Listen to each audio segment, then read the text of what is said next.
શહેરના દંતેશ્વર તળાવમાં આધેડનો મૃતદેહ તરતો જોઈ સ્થાનિકો દ્વારા ફાયર બ્રિગેડને તથા પોલીસને જાણ કરી હતી। 9:30 વાગ્યાની આસપાસ Gajrawadi fire station control through call મળતા ગાજરાવાડી ફાયર સ્ટેશનનો સ્ટાફ તાત્કાલિક ઘટનાસ્થળ ઉપર દોડી આવ્યો હતો।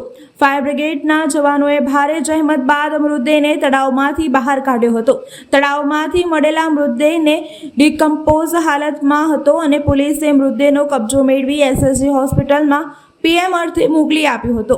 મૃતદેહની ઓળખ કરવાની કાર્યવાહી હાથ ધરવામાં આવી છે। સમગ્ર બનાવ સંદર્ભે ગાજરાવાડી ફાયર સ્ટેશનના incharge station officer Vinod Mohite દ્વારા માહિતી આપવામાં આવી હતી। આશરે 9:30 વાગે અમારે ગાજરાવાડી ફાયર સ્ટેશનનો કંટ્રોલ થ્રુ એક કોલ મળ્યો હતો।